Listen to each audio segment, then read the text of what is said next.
Sébastien et la bague magique. Sébastien était un garçon curieux et plein d'imagination.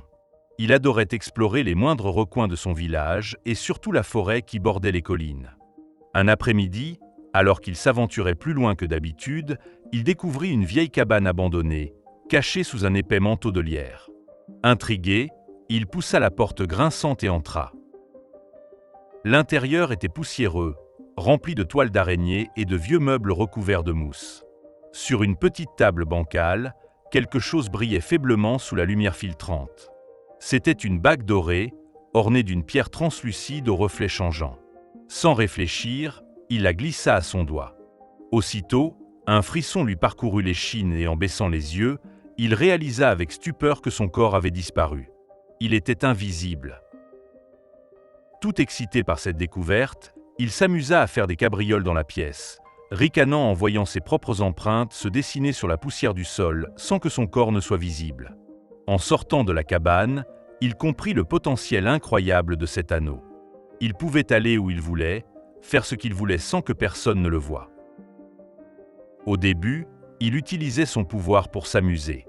Il entra en douce dans la boulangerie du village et chipa des poignées de bonbons sans se faire repérer. Il fit peur à ses amis en leur murmurant des mots effrayants dans le dos, puis disparaissait dans un éclat de rire silencieux. Il entra même en cachette chez son institutrice pour déplacer ses affaires et la faire tourner en bourrique. Petit à petit, le plaisir de la farce se transforma en un jeu plus sombre. Il prit goût à l'idée de détenir un pouvoir absolu.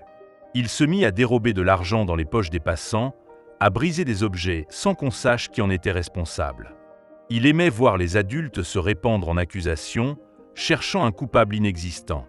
Une nuit, il alla même jusqu'à libérer les animaux de la ferme voisine, semant la pagaille dans le village.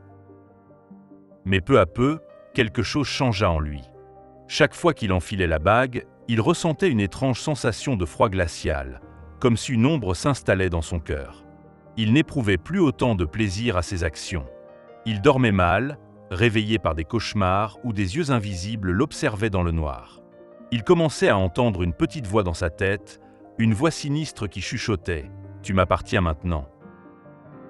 Un soir, alors qu'il était invisible, il vit son reflet dans une vitre. Il n'était plus un enfant espiègle et insouciant, mais une silhouette floue, une ombre menaçante. La réalisation le frappa comme un coup de tonnerre. Il était en train de perdre son humanité. Il n'était plus Sébastien, il était juste un fantôme errant, prisonnier d'un pouvoir qui le dévorait. Pris de panique, il essaya de retirer la bague, mais celle-ci semblait collée à son doigt.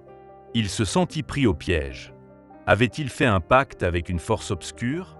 Il repensa à tout ce qu'il avait fait, au mal qu'il avait causé, aux pleurs qu'il avait provoqués. Il voulait tout réparer, retrouver son innocence. Déterminé, il se mit à rendre ce qu'il avait pris en secret, à aider ceux qu'il avait blessés. Il remit l'argent volé devant les portes, rangea les affaires déplacées et même remit un panier de bonbons à la boulangerie. Mais la bague était toujours là, collée à lui. Il comprit alors qu'il devait s'en débarrasser pour de bon. Il se souvint d'un vieux puits lointain, au fin fond de la forêt, dont on disait qu'il était sans fond. Il y courut, le cœur battant, chaque pas était plus léger, comme si son fardeau diminuait. Arrivé devant le puits, il ferma les yeux, respira un grand coup et arracha la bague d'avec toute sa volonté. Dans un dernier éclat d'énergie, il la jeta dans le vide. Un silence lourd tomba autour de lui. Il sentit une chaleur bienfaisante l'envahir. La bague était partie, avec elle l'ombre qui l'avait hanté. Pour la première fois depuis longtemps, il se sentit libre. Désormais, Sébastien n'oublia jamais la leçon qu'il avait apprise. Avoir du pouvoir sans conscience peut conduire à la solitude et au regret. Il choisit de vivre en respectant les autres, en utilisant son intelligence et sa curiosité pour faire le bien. Et lorsqu'il repassait près du vieux puits, il n'était pas triste.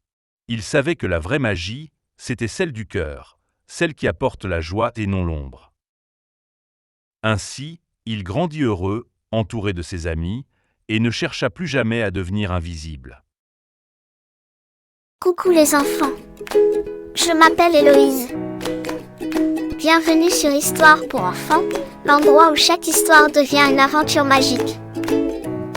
Des contes intemporels, des récits fantastiques et des histoires pleines de leçons de vie attendent vos petits explorateurs. Abonnez-vous dès aujourd'hui et embarquez avec nous dans un monde de rêve et d'imagination. Merci beaucoup.